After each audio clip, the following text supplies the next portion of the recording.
Para este tercer momento, pues pondremos de manifiesto las implicaciones y exigencias del actual decreto de reforma de los estudios eclesiásticos de filosofía, que ha sido publicado el 28 de febrero del 2011, que a mi parecer sigue siendo desconocido por la mayoría de aquellos que nos dedicamos a la filosofía.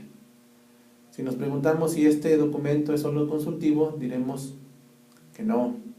Está en el grado de normatividad de parte de la Iglesia, pues ha sido publicado por la Congregación de la Educación Católica. Hay que recurrir, porque el mismo título expresa el contenido. Es un decreto de reforma, una reforma en los estudios filosóficos que hay que considerar. En el número 9 de dicho decreto, reafirma lo que decíamos en el número 8 del ordenamiento básico. La filosofía es indispensable para la formación teológica. Y en efecto, la teología ha tenido siempre y continúa teniendo la necesidad de la aportación filosófica. La Iglesia Católica, conociendo el valor de la filosofía, no puede acceder a los candidatos al sacerdocio al momento propio de teología. Tiene que haber este estudio previo, mínimo de 3 años ahora, de filosofía. Todavía respiramos en algunos ambientes eclesiales esa idea errónea de que hay que aminorar los años de filosofía en los seminarios. Hay otros más arriesgados que postulan el ingreso a la ciencia teológica sin filosofía. Esto es un absurdo. Con bastante realismo, el decreto señala que las grandes crisis teológicas y planteamientos inadecuados que comprometen las verdades de la fe es con frecuencia, y aquí hay que señalar muy claro, es con frecuencia debido a la falta de una adecuada fundamentación metafísica. En el mismo número 9 leemos lo siguiente: justamente se ha observado que la crisis de la teología posconciliar se debe en gran parte a la crisis de sus fundamentos filosóficos. En una época como la nuestra, donde se habla de sinrazón, de muerte de la metafísica, de subjetivismo gnoseológico, es cuando se verifica la necesidad inmediata de volver a los principios de la metafísica. Es claro también que la filosofía ha de presentarse con expresiones que sean capaces de dar a conocer ese empuje que por sí misma tiene la verdad. Esto me recuerda aquellas palabras de Benedicto XVI en las ya mencionadas audiencias de los miércoles sobre Santo Tomás de Aquino. Dice: es verdaderamente una gran gracia cuando los teólogos saben hablar con sencillez y fervor a los fieles. He sabido que si desde el comienzo se enseña mal la filosofía, los defectos se hacen presentes más adelante, como lo dirá Tomás de Aquino en ese famoso opúsculo de Ente et Essentia. Y así lo enfatiza el decreto: cuando los fundamentos filosóficos no vienen clarificados, a la teología le falta el terreno donde se sostenga. Hablamos de bases, fundamentos, de estructura. La experiencia nos dice que si hay débiles cimientos, o si la estructura es endeble, el edificio se podrá mantener por un tiempo, pero tarde o temprano se vendrá abajo. Esto mismo pasa en la especulación filosófica. ¿Cuántos alumnos no han pasado por nuestras aulas sin conocer los fundamentos, sin entender los conceptos fundamentales? Y luego ya en teología se adhieren a sistemas o teólogos que comprometen nuestra fe. Hay a quien le urge, por dar un ejemplo, pasar de la amargura de la filosofía, del pensar filosófico, para entrar a la dulzura de la teología. Quien piensa así denota que la filosofía, como decimos coloquialmente, se le pasó de largo, con ganas de devolverlos a la facultad de filosofía para que aprendieran lo que se omitió atrás. Mi experiencia en el seminario y en la universidad dan certeza de las palabras que afirmo en este momento.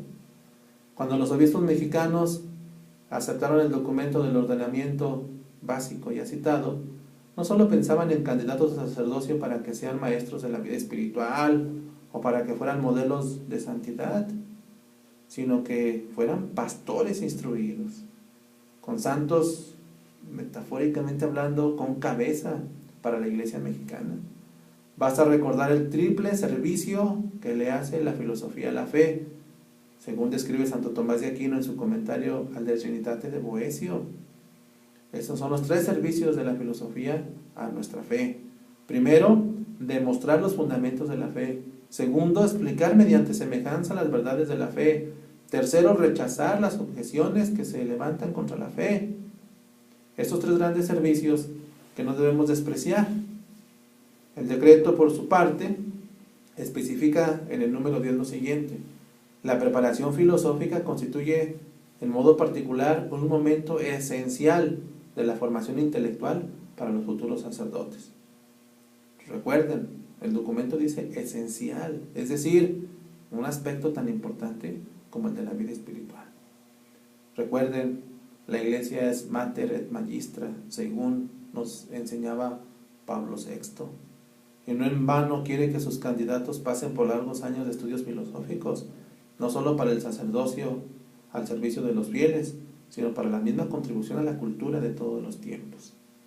Hace algunos años leía de José Antonio Siayés, que mencionaba que la teología implica una filosofía por múltiples razones, y que no solo la implica, sino que la depura y le abre horizontes insospechados. De tal modo que eso que se llama filosofía cristiana, o mejor dicho, filosofía de inspiración cristiana, debe más al calor y a la luz de la fe que a cualquier otra fuente de inspiración. Es cierto que cuando el cristianismo apareció en el teatro de la vida humana, se encontró con una filosofía helénica ya decaída. El cristianismo la depuró y la elevó, salvándola de una decadencia inevitable. Esto mismo enseña Benedicto XVI en su asamblea del día 16 de junio del 2010. Él enseña esto: los padres de la Iglesia se confrontaban con diversas filosofías de tipo platónico, en las que se presentaba una visión completa del mundo y de la vida, incluyendo la cuestión de Dios y de la religión. En la confrontación de estas filosofías, ellos mismos habían elaborado una visión completa de la realidad, partiendo de la fe y usando elementos del platonismo, para responder a las cuestiones esenciales del hombre. Es un ejemplo de esa vida entregada al estudio. Esta visión basada en la revelación bíblica y elaborada con un platonismo corregido a la luz de la fe, ellos llamaban nuestra filosofía. Otro tanto hizo la mente de Santo Tomás en el siglo XIII, cuando desde la fe descubrió las virtualidades que encerraba la filosofía de Aristóteles y las supo aprovechar purificándolas y elevándolas en un nuevo horizonte. Hasta aquí, Benedicto XVI. El estudio de la filosofía es algo esencial para hacer una buena teología. Así, el decreto de reforma en el número 10 señala que no toda filosofía nos sirve para manifestar los contenidos de la revelación. Enseña en ese número: solo una sana filosofía puede ayudar a los candidatos al sacerdocio a desarrollar una conciencia refleja de la relación constitutiva que existe entre el espíritu humano y la verdad, la cual se nos revela plenamente en Jesucristo. Hasta aquí el decreto de reforma. Recuerden esa palabra: una sana filosofía. ¿Cuál será esa sana filosofía?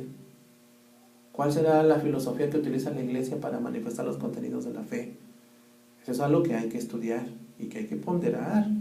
No podemos dejarla a un lado o al margen de los estudios de filosofía.